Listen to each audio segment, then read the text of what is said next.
السلام علیکم۔ قبر کی پہلی رات۔ قبر کی پہلی رات کا منظر کیسا ہوگا؟ یہ ایک ایسا سوال ہے جس کی تلاش میں ہر دوسرا شخص نظر آتا ہے۔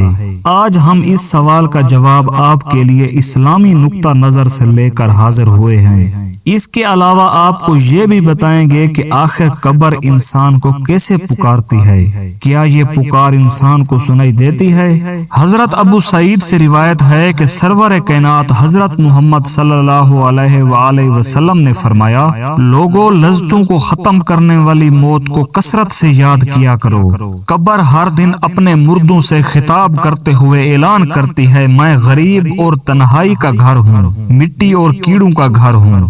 جب مومن کو دفن کیا جاتا ہے تو قبر اسے مرحبا کہتے ہوئے خوشخبری سناتی ہے کہ میری پشت پر چلنے والوں میں تو بڑا محبوب تھا، آج میں تیری ہو گئی اور تو میری طرف آ گیا، تو اب میرے احسان کو دیکھ لے گا۔ یہ کہہ کر قبر تا حد نگاہ کشادہ ہو جاتی ہے اور جنت کا دروازہ اس کے لیے کھول دیا جاتا ہے، جہاں سے اس کو جنت کی تازہ ہوا آتی ہے۔ حضرت ابو ہریرہ سے روایت ہے کہ رسول پاک صلی اللہ علیہ وآلہ وسلم ایک جنازے میں شریک ہوئے، پھر فرمایا میں بھی آپ صلی اللہ علیہ وآلہ وسلم کے ہمراہ تھا۔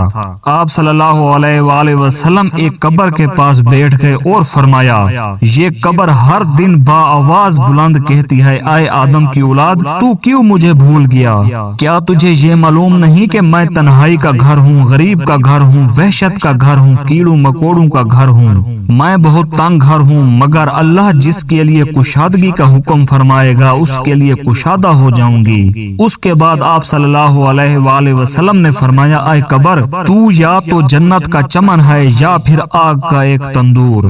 حضرت ابو حجاج سے روایت ہے کہ رسول پاک صلی اللہ علیہ وآلہ وسلم نے فرمایا، مردہ جب قبر میں رکھا جاتا ہے تو قبر اس کو کہتی ہے، اے ابن آدم، تو ہلاک ہوا، تجھے کس چیز نے مجھ سے دھوکے میں رکھا؟ کیا تجھے معلوم نہ تھا کہ میں فتنہ تاریکی اور کیڑوں مکوڑوں کا گھر ہوں؟ تجھے کس چیز نے بہکا کر مجھ سے بے خوف کر دیا تھا اور تو میری پشت پر خوب اکڑ کر چلتا تھا؟ اگر وہ مردہ نیک ہوتا ہے تو اس کی طرف سے قبر کو جواب دینے والے جواب دیتے ہیں، اے قبر، تو دیکھ تو صحیح اس کے اعمال کیسے ہیں، یہ اچھائی اختیار کرتا تھا اور برائی سے باز رہتا تھا۔ یہ سن کر قبر کہتی ہے، بے شک یہ نیک تھا، اب میں اس کے لیے سرسبز ہو جاتی ہوں۔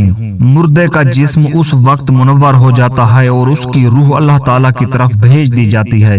حضرت عبداللہ بن عبید سے روایت ہے کہ رسول پاک صلی اللہ علیہ وآلہ وسلم نے فرمایا، حضرت عبداللہ بن عبید رضی اللہ تعالیٰ عنہ سے روایت ہے کہ رسول پاک صلی اللہ علیہ وآلہ وسلم نے فرمایا، مردہ قبر میں بیٹھتا ہے اور ان لوگوں کے پیروں کی آواز بھی سنتا ہے جو اس کے جنازے کے ساتھ قبر تک گئے ہوں۔